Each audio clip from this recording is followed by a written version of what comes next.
pessoal, voltei aqui para mais um vídeo sobre livros que caem nas listas dos vestibulares que tem listas de livros obrigatórias. Espero que vocês estejam bem. Hoje nós vamos falar sobre a obra da Carolina Maria de Jesus, O Quarto de Despejo.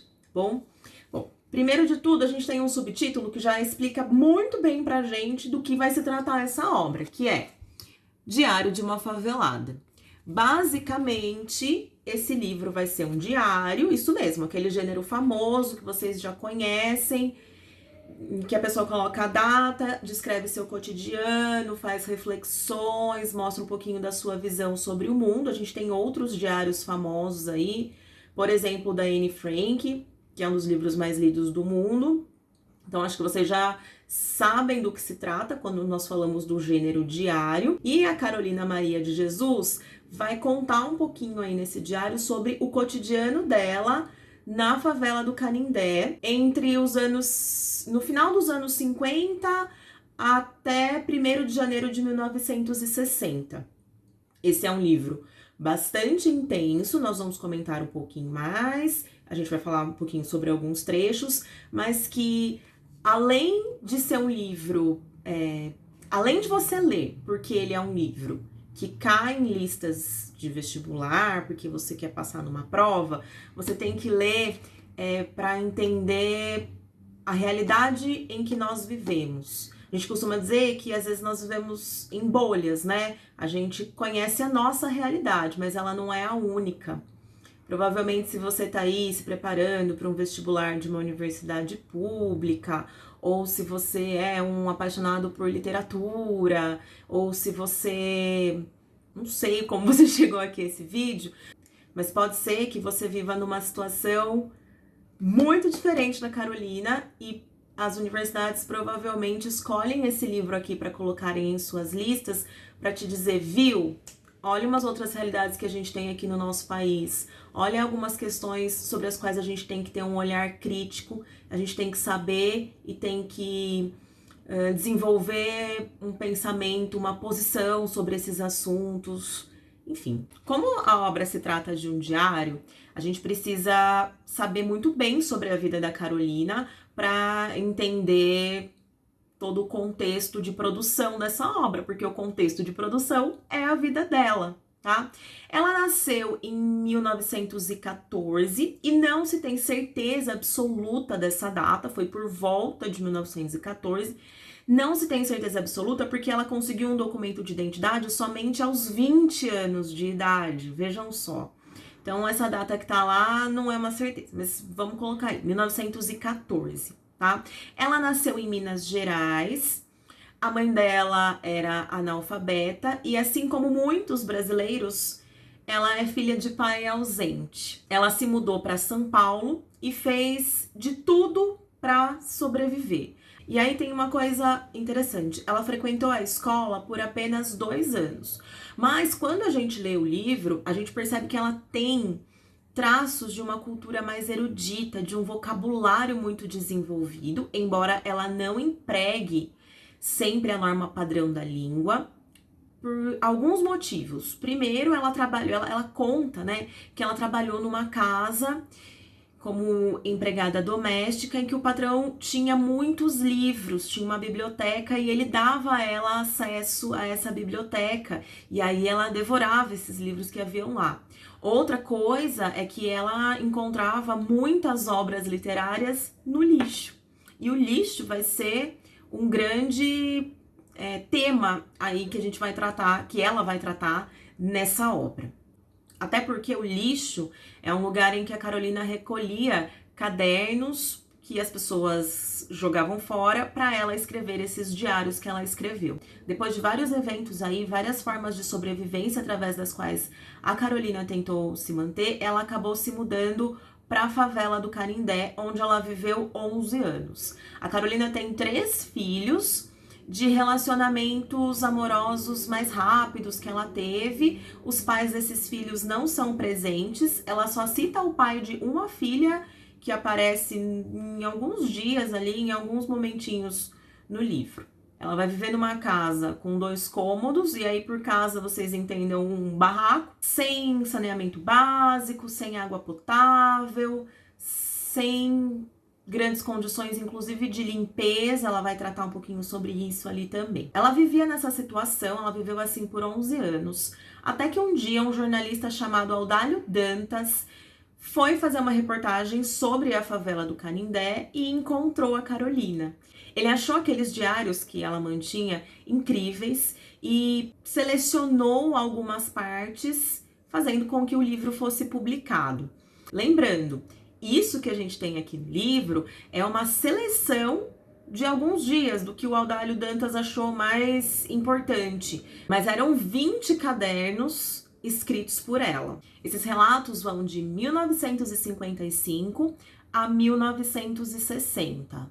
1960 é inclusive o ano de publicação desse livro, e na própria obra, nas próprias descrições ali do dia, a gente tem ela contando um pouquinho: o jornalista veio aqui, ele falou que a obra vai ser publicada, eu fui lá para ver se já foi, e assim por diante. Ela inclusive narra ali no finalzinho de 1959 essa publicação do livro, esse contato com o jornalista. Depois de ser publicado, esse livro chegou ao topo da lista dos mais vendidos e foi traduzido para muitas línguas. Mas assim, não se engane quanto ao prestígio que a Carolina conseguiu, né? Ao mesmo tempo que ela realmente ficou famosa e ganhou um dinheiro com esse livro, a forma como as pessoas olhavam era meio que como olhando para uma coisa incrível, no sentido de: nossa, uma mulher negra favelada conseguiu fazer isso, como se olhando de fora, como se não fosse a mesma coisa de um escritor homem branco que já tinha prestígio, estudado, como os quais as pessoas estavam acostumadas. Depois da publicação do livro e do sucesso estrondoso que ele fez, a Carolina conseguiu sim fazer o que ela tanto dizia que ela queria fazer durante todo o livro, que era sair da favela. No entanto, ela voltou para a situação de pobreza dela depois de um tempo, né? Como ela não estava acostumada a lidar com dinheiro, ela começou a gastar muito, achando que nunca ia acabar. Ao mesmo tempo, ela acabou brigando com a editora porque ela queria publicar algumas outras coisas. Então, ela acaba voltando para a situação de pobreza. Uma outra coisa que eu não sabia sobre a Carolina, e fiquei sabendo depois que eu fui pesquisar mesmo para dar aulas, é que ela também gravou músicas, gravou canções. Eu vou deixar o link de alguma coisa nesse sentido aqui na descrição. Ela morreu em 1977, vítima de uma insuficiência respiratória. Se vocês quiserem saber um pouco mais sobre a vida dela, como era o seu cotidiano e tudo mais, pelo olhar da Vera Eunice, que é uma filha sobre a qual ela fala muito aqui no livro, vale a pena assistir uma entrevista que a Vera Eunice deu nos últimos anos, eu acho que foi no ano passado, para o Pedro Bial. Eu vou deixar aqui embaixo também o link dessa entrevista, é muito legal.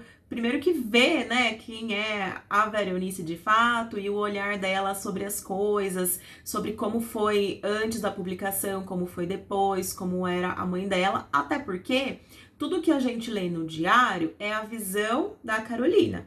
Como narrador em primeira pessoa, ele sempre quer agradar ao leitor e sempre vai falar do ponto de vista dele, é o foco narrativo dele. Aí a gente tem um pouquinho da visão da Vera Eunice também. A Vera Eunice, inclusive, é o tema do primeiro relato da Carolina no diário. Eu vou ler aqui para vocês como ele começa, tá bom? Então, ó, ela começa assim: 15 de julho de 1955.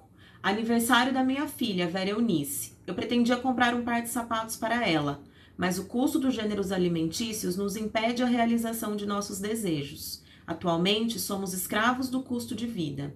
Eu achei um par de sapatos no lixo, lavei e remendei para ela calçar. Percebam que esse relato, além dela falar sobre o seu dia a dia, o seu cotidiano, então tem ali o fato explícito. Eu queria comprar sapato, não tinha dinheiro, peguei do lixo, remendei e dei para ela. Além disso, ela coloca as reflexões. E essas reflexões têm um tom de denúncia, né? Ela diz: olha, hoje em dia a gente é escravo dos custos de vida. Ou seja, a gente percebe que não se trata só de um diário pessoal, que não se trata só de relato, que se trata também de reflexão social e denúncia social. Porque onde chegam as vozes dos moradores da favela? Um aspecto muito importante sobre o qual a gente precisa refletir é sobre o título desse livro. Ele chama Quarto de Despejo. E por que será que ele chama quarto de despejo? Primeiro a gente tem que definir o que é quarto de despejo. Esse lugar é aquele que as pessoas têm em casa, onde elas colocam o que elas querem esconder. Sabe o quartinho da bagunça? Aqui na minha casa, por exemplo, tem um. É onde a gente vai colocando as coisas velhas que estão para consertar, que a gente nunca resolve, vai deixando ali. Às vezes é um armário, às vezes é uma caixinha, cada um tem um. Mas todo mundo tem a coisinha de despejo ali. A Carolina vai dizer o seguinte no livro dela, vou pegar aqui. Eu classifico São Paulo assim. O palácio é a sala de visita. A prefeitura é a sala de jantar. E a cidade é o jardim. E a favela é o quintal onde jogam lixo. Aqui a gente tem duas questões importantes. Primeiro, a reflexão política mesmo que a Carolina faz, do tipo, olha, nós estamos largados aqui. Vocês cuidam das cidades como se fossem palácios e nós ficamos aqui esperando alguma coisa que nunca chega. Ela vai utilizar mesmo a expressão quarto de despejo em outras situações. Olha só. Quando eu estou na cidade, tenho a impressão que estou na sala de visita com seus lustres de cristais, seus tapetes de veludo, almofadas de cetim. E quando estou na favela, tenho a impressão que sou um objeto fora de uso, digno de estar num quarto de despejo. Percebem? Ela tem uma clareza muito grande sobre a questão social, uma clareza muito grande sobre a desigualdade, sobre o fato dela ser vítima de um sistema, e ela denuncia isso no livro dela. Até porque ela tem intenção de publicar esse diário. E isso fica claro em alguns trechos, além de ficar claro que a escrita para ela é uma forma de se diferenciar dos outros moradores da favela. Em alguns momentos, ela não se sente parte integrante daquilo porque ela lê e escreve muito. Eu vou mostrar um trecho para vocês em que isso aparece, olha só. Quando as mulheres feras invadem meu barraco, os meus filhos lhes jogam pedras, elas diz. Que crianças mal educadas, eu digo, os meus filhos estão defendendo-me. Vocês são incultas, não pode compreender. Vou escrever um livro referente à favela. Hei de citar tudo o que aqui se passa e tudo que vocês me fazem. Eu quero escrever o livro e vocês, com essas cenas desagradáveis, me fornecem os argumentos. Percebem? O livro também acaba sendo uma espécie de ameaça dela para as outras pessoas. Olha, eu estou escrevendo e vocês vão ser expostos ali quando isso for publicado. Existem alguns outros aspectos sobre esse trecho que eu gostaria que vocês prestassem atenção. Não só sobre esse, mas como sobre o anterior, que ela falava viludo, cetim. Aqui ela diz essas cenas... me fornece os argumentos. A Carolina não teve oportunidade de estudar, tanto quanto ela provavelmente gostaria.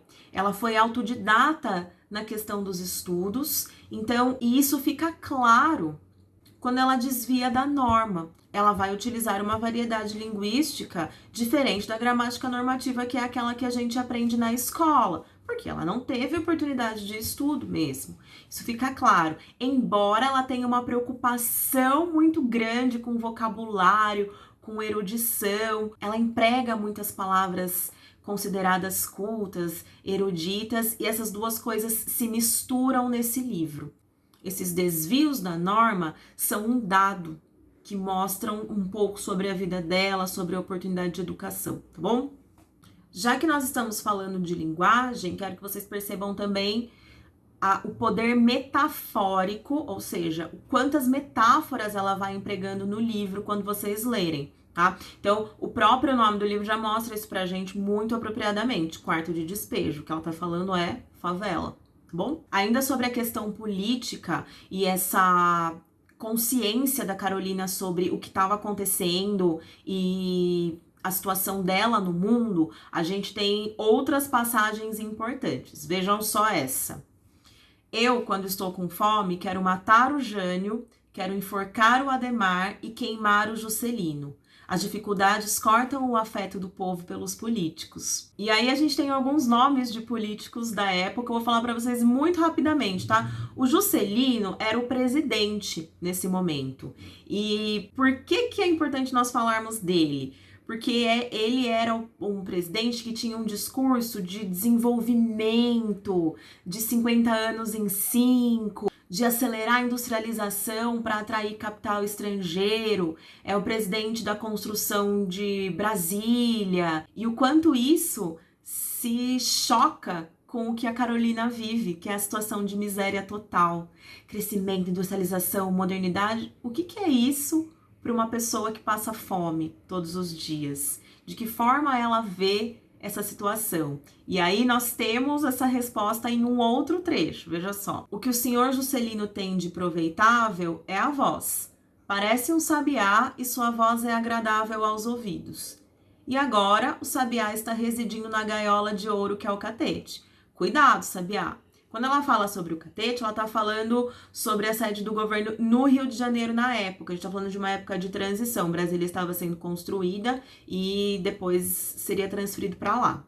Outros políticos que ela citam muito são o Adhemar de Barros e o Jânio Quadros. Os dois se relacionavam mais com a política do estado de São Paulo, mais especificamente. Eles foram prefeitos e governadores já desse estado. Então, eles são nomes que provavelmente estavam muito em voga na época ali da política, eles concorriam entre si, e ela acaba os criticando bastante durante todo o livro. Eles são nomes que sempre vão aparecer. E aí, se você está assistindo esse vídeo porque você é vestibulando, é importante que você fique ligado em quem são essas pessoas e por que ela está falando deles, porque a universidade pode propor uma questão interdisciplinar. Numa outra passagem muito importante desse livro, que é muito citada, inclusive, e forte, ela vai dizer o seguinte: o Brasil precisa ser dirigido por uma pessoa que já passou fome.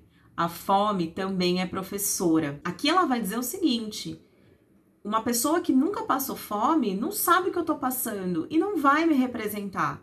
Fica muito difícil que isso aconteça. E é por isso que eles estão preocupados com outras coisas. A fome é uma coisa muito mais urgente que essas outras coisas. Entendem isso? Vou colocar aqui agora uma passagem que vai juntar tudo isso que a gente viu até agora. Vejam só. Quando cheguei do palácio, que é a cidade, os meus filhos vieram dizer-me que havia encontrado macarrão no lixo. E a comida era pouca. Eu fiz um pouco do macarrão com feijão. E o meu filho João José disse-me: pois é, a senhora disse-me que não ia mais comer as coisas do lixo. Foi a primeira vez que vi a minha palavra falhar. É que eu tinha fé no Kubitschek. A senhora tinha fé e agora não tem mais? Não, meu filho. A democracia está perdendo seus adeptos. No nosso país, tudo está enfraquecendo. O dinheiro é fraco, a democracia é fraca e os políticos são fraquíssimos. E tudo que está fraco morre um dia. Os políticos sabem que eu sou poetisa e que o poeta enfrenta a morte quando vê o seu povo oprimido. Bom, aqui a gente tem, primeiro de tudo, a consciência política da Carolina. Então ela sabe quem é o presidente, ela sabe de que alguma forma ela foi talvez enganada pelo discurso dele em algum momento, e ela tem uma noção do que é democracia e do que enfraquece ou não a democracia. Aqui a gente tem também a questão metafórica da Carolina, sobre a qual eu já falei para vocês. Vejam só, quando eu cheguei do palácio, que palácio é esse? A cidade, ela mesma explica no trecho. Outra questão importante são os desvios da norma padrão. Então, ela vai colocar aí país com Z, vai tirar a acentuação. Poderia fazer um vídeo só para variações linguísticas, mas eu preciso dizer que, quando você for se referir a isso em alguma prova, não se refira como erro, como escreveu errado. Refira-se sempre como desvio da norma padrão, porque é isso que ela cometeu. Porque a palavra erro vai ter um sentido completamente pejorativo, como se ela pudesse ter corrigido isso. É uma coisa que ela não poderia ter feito. E aqui com esse trecho a gente entra também num outro tema que eu já citei rapidamente anteriormente, mas que é muito importante para esse livro, que é o lixo. A Carolina vive do lixo. E aí a gente tem aqui, eu já citei para vocês a questão dela recolher os cadernos do lixo ou os livros, mas eles chegam ao ponto de recolher comida do lixo. A fome é uma espécie de fio narrativo desse diário. É como se ela tivesse o tempo todo tentando combatê-la, tentando fugir dela. Ela vai mostrar a fome como enfraquecendo-a, como deixando a vista amarela, as ideias confusas. E isso é muito recorrente nessa obra. Em alguns momentos, na verdade, ela vai recorrer ao lixo para resolver esse problema. Aqui a gente tem um exemplo, né, do macarrão que os filhos encontraram no lixo, mas a gente tem vários. Alguns me deixaram pessoalmente muito impressionadas. Então, a gente tem um filho que passou mal porque comeu uma melancia, ela chama melancia de deturpada, a melancia tá estragada. Ele pega essa melancia estragada do lixo, come. A gente tem um outro relato de uma pessoa que ela viu pegando carne estragada do lixo e morre alguns dias depois por conta disso. Dos açougues que jogam creolina na carne para que as pessoas não peguem, não porque eles são maldosos, mas porque essa carne pode fazer mal para essas pessoas, entre outras situações como essa.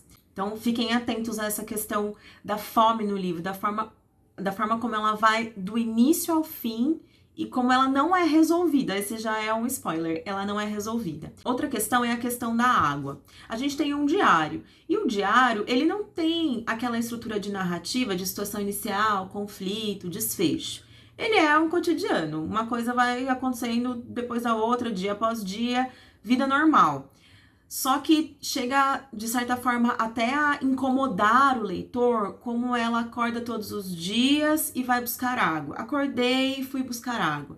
Acordei e fui buscar água. Essa questão do acordei e fui buscar água é muito recorrente e mostra a forma como as pessoas que vivem nesse ambiente lidam e têm dificuldades para obter, inclusive, esse elemento essencial à vida humana. Então, essa questão do buscar água é importante, principalmente por essa necessidade de todos os dias. Acordei e fui buscar água, acordei e fui buscar água. Sempre isso vai acontecer. Assim como a questão do catar papel. Eu separei aqui um trechinho, também porque ela fala sobre catar papel, né? Pra gente já fazer o link, mas porque muita gente, quando esse livro entrou para a lista de vestibular, ou quando esse livro foi publicado e fez o maior sucesso, questionou sobre o seu valor literário. Gente, olha a poesia envolvida nesse trecho. Eu cato papel, mas não gosto. Então eu penso, faz de conta que estou sonhando. Ela tem totalmente uma consciência poética, uma consciência de subjetividade da linguagem, de sentimento nessa linguagem. Esse é o relato de um dia. Ela faz isso conscientemente. Outra questão muito forte que a gente tem no livro são os relacionamentos amorosos da Carolina. Ela leva alguns dos seus pretendentes para casa, inclusive, mas ela nunca demonstra uma necessidade de se casar ou de ter um relacionamento muito sério, com um rótulo, digamos assim. Ela se entende como uma mulher independente, é isso que ela quer ser. Olha só esse trecho. Enquanto os esposos quebram as tábuas no barracão, eu e meus filhos dormimos sossegados. Não invejo as mulheres casadas da favela que levam a vida de escravas indianas. A gente tem aqui diversas questões, né? Primeiro, dessa questão da independência dela, que eu acabei de falar, ela vai demonstrar isso em diversos trechos, mas nós também percebemos como ela olha para as questões de violência doméstica e a clareza que ela tem para isso também. Ela vai narrar diversas vezes maridos batendo em mulheres, situações de homens alcoólatras que se transformam quando bebem. Em diversos momentos mesmo, ela vai falar sobre os conflitos das pessoas na favela. Tanto em relação a essa violência doméstica, quanto atribuindo ao ambiente da favela a culpa por essas coisas acontecerem. Então ela diz muitas vezes, eu quero sair da favela porque essas pessoas são mal educadas, eles não sabem se relacionar. Os meus filhos veem mulheres peladas, veem as pessoas brigando e se batendo, a polícia tem sempre que vir aqui. Esse acaba sendo um tema bastante recorrente também. Ela vai narrar e denunciar esse ambiente tão difícil, vai acabar dando um outro traço para Carolina. Em alguns momentos ela também se mostra bastante depressiva, bastante fraca, e a gente tem até algumas partes em que ela vai considerar o suicídio. Ela diz que ela só não faz porque ela tem os seus filhos e essa vida para levar, mas olha só, eu estava tão triste com vontade de suicidar. Hoje em dia, quem nasce e suporta a vida até a morte deve ser considerado herói. Essa passagem tem um valor muito forte e nos mostra como é difícil para ela levar essa vida que ela leva e como seria difícil para qualquer um e para todos esses habitantes desse lugar. Por último, mas não menos importante de forma alguma, eu gostaria de mostrar para vocês como ela trata da questão racial. Ela se entende como uma mulher negra e se mostra orgulhosa disso. Ela consegue perceber o que é o preconceito racial. Ela entende de todas as maneiras possíveis que muitas coisas acontecem com ela e muitas coisas não acontecem com ela por ser uma mulher negra. Veja só, eu escrevia peças e apresentava aos diretores de circos. Eles respondiam-me: "É pena você ser preta", esquecendo-se eles que eu adoro a minha pele negra e o meu cabelo rústico. Eu até acho que cabelo de negro mais educado do que o cabelo de branco, porque o cabelo de preto onde põe fica, é obediente, e o cabelo de branco é só dar um movimento na cabeça e ele já sai do lugar, é indisciplinado. Se é que existe reencarnações, eu quero voltar sempre preta. A Carolina escreve no final dos anos 50. E aí pensem, se hoje, em 2020, quando eu tô gravando esse vídeo, as questões raciais não foram ainda resolvidas, imagina como era a vida do negro nos anos 50 no Brasil e numa favela, né? Ela demonstra o preconceito e a invisibilidade eram ainda mais robustos, digamos assim.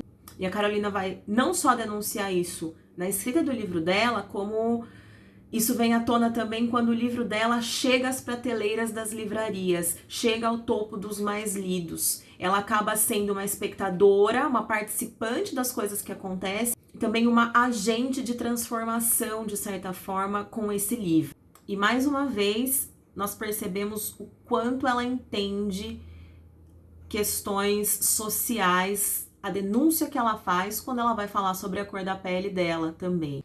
Esse livro vai contribuir para uma tentativa de mudança para a forma como os negros e os moradores da favela são vistos. Nós sabemos que os problemas não foram resolvidos, mas isso é importante a gente pensar. Ele não só é uma denúncia, como a própria publicação do livro em si é uma contribuição. Bom, falei um monte sobre a Carolina e o seu maravilhoso quarto de despejo aqui. Eu quero relembrar para vocês que assistir a esse vídeo, assistir a essa aula ou a qualquer outra aula, não dispensa a leitura disso. E nesse caso, tanto para o que você vai aprender de conteúdo mesmo desse livro para fazer uma prova, quanto para uma questão de humanidade, entende? A gente precisa ler esse livro aqui para entender realidades diferentes das nossas. Eu nunca passei fome ou não sei o que é morar numa favela, por exemplo, mas quando eu leio esse livro e tenho a dimensão disso, eu entendo que a nossa sociedade de alguma forma deu errado e que ela precisa ser transformada. E aí a gente precisa entender isso não só como uma postura que a gente tem quanto ao social, mas precisa entender que se a universidade selecionou esse livro aqui para que a gente lesse, ela queria que nós enxergássemos isso. Ela não tem como a gente ler esse livro sem um olhar crítico, sem a gente parar para refletir sobre o lugar em que nós estamos vivendo. Não é à toa que se coloca um livro de uma mulher negra e favelada entre os obrigatórios de uma lista de vestibular. Espero que vocês tenham gostado desse livro. Ele não é só literatura obrigatória para vestibular, ele é literatura obrigatória para a vida. Tentem lê-lo mesmo se você não vai prestar vestibular para as universidades que pedem. Bom, espero que vocês tenham gostado do vídeo. É uma tentativa minha de contribuir com os estudos de vocês. Continuem me acompanhando, vou tentar produzir mais alguns conteúdos aqui. Beijo, até a próxima. Eu vou deixar vocês aqui na próxima tela com a passagem que eu acho mais linda desse livro, que mostra pra gente quão poética e maravilhosa a Carolina soube ser. Beijo, tchau, até a próxima.